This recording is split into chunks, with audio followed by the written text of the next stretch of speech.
Assalamualaikum, halo semuanya, balik lagi di channel Nay. Hari ini Nay mau menceritakan seorang pembunuh berantai dari Korea lagi nih. Kalian pernah dengar gak sih soal Raincoat Killer? Pembunuh berantai kejam dari Korea yang membunuh korbannya dengan menggunakan palu yang besar. Dipukul pakai palu. Can you imagine? Pokoknya langsung aja, mari kita mulai. Seperti biasa, video ini bertujuan untuk mengedukasi, bukan menginspirasi. Jadi diharapkan kebijakan para penonton sekalian ya. Langsung aja, mari kita mulai. Oke, pembunuh berantai satu ini bernama Yo Young Chul. Dia adalah seorang pria kelahiran 18 April 1970. Dia adalah seorang pembunuh berantai dari Korea Selatan, pelanggar seks, dan juga mengaku sebagai seorang kanibal. Dia mengakui pembunuhan atas banyak orang, yang sebagian besar korbannya adalah lansia, dan juga terapis pijat. Yu membunuh beberapa korban menggunakan palu yang besar dan juga beberapa lain dimutilasi dan hatinya dimakan. Dia melakukan kejahatannya antara September 2003 sampai Juli 2004 dan dia ditangkap pada 15 Juli 2004. Yu menjelaskan motifnya di depan kamera TV dengan mengatakan bahwa perempuan tidak seharusnya menjadi pelacur dan orang kaya harus tahu apa yang telah mereka lakukan. Apa? Nah, sebelum masuk ke detail kasus pembunuhannya, ada baiknya kita tahu latar belakang dari Yo Young Chul dulu. Jadi, kebencian Yo Young Chul terhadap orang kaya tuh mulai ada sejak dia usia muda. Yu tumbuh miskin di Kabupaten Gochang di bagian pedesaan Korea Selatan. Dan di sana ia mulai memiliki kecemburuan terhadap keluarga kaya yang tinggal di dekatnya. Dan pada tahun 2000, Yu dipenjara atas kejahatan yang dilakukannya, bukan pembunuhan ya. Dan di sini dia mulai memupuk kebenciannya menjadi sebuah rencana jahat. Yu membaca artikel mengenai pembunuh berantai Korea bernama Jung Do-young yang menargetkan orang-orang kaya, dan di sini dia tuh kayak terinspirasi dan berencana melakukan hal yang sama. Sebelumnya pada tahun 1992, Yu menikah dan memiliki seorang putra. Tapi setelah istrinya tahu mengenai catatan kriminal Yo, istrinya pun meninggalkan Yo dan ini membuat dia jadi benci terhadap wanita. Kebenciannya terhadap wanita semakin meningkat setelah pacarnya juga meninggalkan dia. Dan karena dulu istrinya seorang mantan pekerja panti pijat dan pacarnya itu dulu kerja itu kayak di ruang telepon gitu loh. Jadi sering dijadikan sebagai kedok pelacur gitu.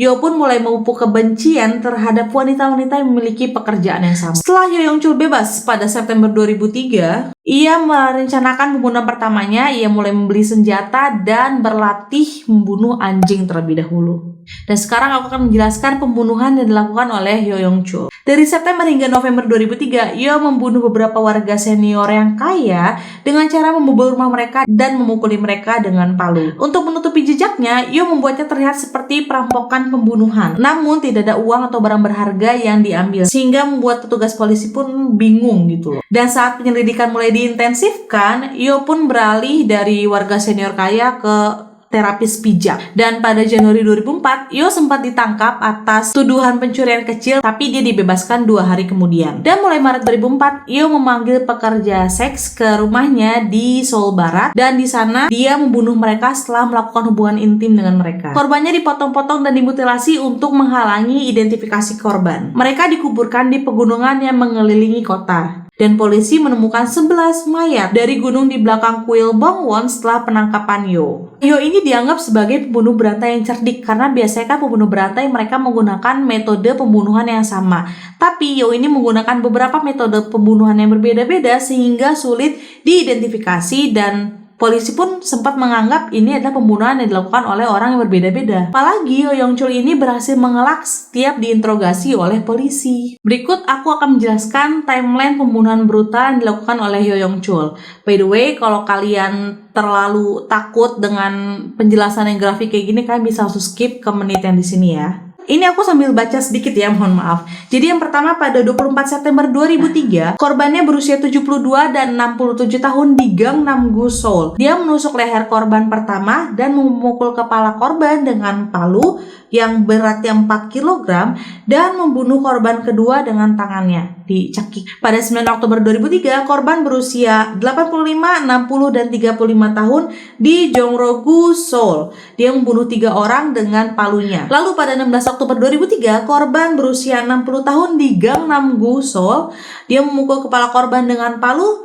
Kemudian korban ditemukan oleh anaknya pada pukul setengah 2, namun meninggal pada pukul 2 waktu setempat. Korban keempat pada 18 November 2003 berusia 53 dan 87 di Jongro-gu, Seoul. Di sini dia membunuh 2 orang dengan palu dan dia sempat terluka saat mencoba membuka brankas. Akhirnya untuk menghalangi identifikasi dia membakar seluruh rumah supaya nggak ada sidik jari tertinggal atau noda darah atau apapun, pokoknya menghilangkan bukti. Pada tanggal 11 Desember 2003, Yo bertemu dengan pacar barunya yang bekerja sebagai PSK kali ya. Jadi dia kerjanya yang tadi aku jelasin di ruang telepon yang sebagai kedok, gadis pendamping, gadis panggilan gitu ya. Nah, tapi pacar barunya ini mengetahui track record kejahatannya si Yo dan memutuskan untuk meninggalkannya. Dan untuk balas dendam, dia pun memutuskan untuk membunuh para gadis pendamping. Jadi lanjut nih korban berikutnya. Nah, korban berikutnya pada 16 Maret 2004 berusia 23 tahun di Mapogu, Seoul. Dia adalah seorang gadis pendamping. Dia memutilasi tubuhnya dan membuangnya di jalan setapak dekat Universitas Sogang. Nah, lalu pada April atau Mei 2004, korbannya tidak diketahui. Dia berhasil merayu seorang gadis pendamping ke apartemennya, membuat korban pingsan dengan palu, memenggal kepala korban di kamar mandi, menghancurkan kepala, memutilasi tubuh, dan membawa mereka di lokasi konstruksi di dekat Kwilbongwon di Sodaemungu. Nah, beberapa korban selanjutnya dibunuh dengan cara yang sama dengan korban tadi, dan rentang usia korban tuh antara 24 sampai 35 tahun. Semuanya adalah gadis panggilan, dan rata-rata rentang pembunuhannya itu berjarak sekitar 1 sampai 2 minggu aja. Pada Mei 2004, 1 Juni 2004, di awal-awal Juni 2004, 9 Juni, 18 Juni, 25 Juni, 2 Juli, 9 Juli, 13 Juli. Bentar-bentar banget tentangnya. Dan akhirnya pada pukul 5 pagi di 15 Juli 2004, Yo ditangkap oleh polisi di dekat Grand Mart di Mapogu, Seoul. Dan setelah Yo ditahan pada tanggal 15 Juli 2004, pada awalnya dia mengaku membunuh 19 orang. Dan secara khusus dia menargetkan warga senior yang kaya dan juga pemijat atau gadis panggilan. Dan pada 18 Juli 2004, dia mengakui pembunuhan tambahan, itu seorang pria berusia 44 tahun, seorang pedagang kaki lima. Dan Yo juga akhirnya mengaku membunuh 26 orang pada 19 Juli 2004, beberapa hari setelah penangkapannya, tapi tidak ada detail atau rincian yang diberikan oleh dia. Terus kan pasti bertanya-tanya dong, kok Yo Yong Chul bisa tiba-tiba tertangkap, padahal dari setelah 2003 itu dia kan membunuh banyak wanita setiap seminggu sekali bahkan, dan tidak ada yang bingung. Ya nggak sih, nggak ada yang nyariin.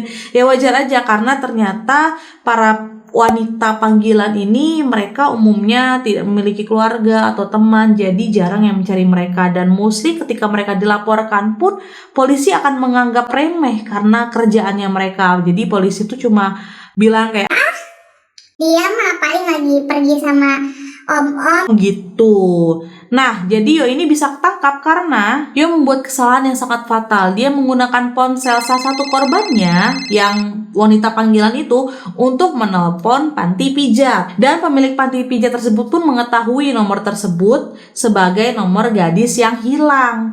Dan dia pun langsung melaporkan kepada polisi. Hari itu polisi akhirnya berhasil menangkap Yo. Setelah ditahan, Yo berpura-pura mengalami epilepsi atau kejang-kejang, dan saat borgolnya dilonggarkan, dia langsung kabur dari polisi. Namun dia berhasil ditangkap kembali setelah 12 jam. Dan ternyata pada tahun 2002, Yo juga pernah ditangkap dan kabur dengan berpura-pura mengalami epilepsi. Sama kayak sebelumnya. Jadi pinter ini orang. Terus apa sih motif Yo Yong Chul untuk melakukan pembunuhan berantai ini? Jadi Yo itu mengaku dia terinspirasi oleh pembunuh berantai bernama Jong Du-yong yang telah membunuh 9 orang kaya di daerah Busan pada tahun 1999 sampai 2000. Sedangkan jaksa menyatakan bahwa alasan Yo membunuh para warga senior yang kaya itu berasal dari dendamnya pada masa kecil, yaitu karena kemiskinannya dia. Dan motif dia membunuh para wanita tuh karena dia dendam telah dicampakkan atau ditinggalkan kali ya sama istri dan juga pacar-pacarnya. Jadi dia dendam terhadap orang yang memiliki kerjaan sama dengan mereka. Jadi dia mengatakan kalau dia tuh membunuh wanita ya emang karena dia benci aja sama mereka. Dendam, ini mah dendam. Dan seorang psikolog tuh mengatakan kalau Yo Yong Chul ini tidak sakit jiwa, tapi lebih ke arah antisosial, di mana seorang menciptakan sistem kepercayaannya sendiri karena dia tidak percaya terhadap norma dan kepercayaan sosial. Yo dijatuhi hukuman mati pada 13 Desember 2004 untuk 20 tuduhan pembunuhan. Dan dalam pengadilan Yo bahkan sempat mengatakan bahwa dia akan bunuh lagi apabila dia tidak ditangkap oleh polisi. Jadi dia tuh tidak merasa bersalah atas apa yang dia lakukan, karena dia merasa dia tuh kayak Tuhan, dia berhak melakukan itu semua. Yo saat ini ditahan di pusat penahanan Seoul dan sedang menunggu eksekusinya. Dan by the way, kasus Yo Yong Chul ini juga diangkat di beberapa serial TV.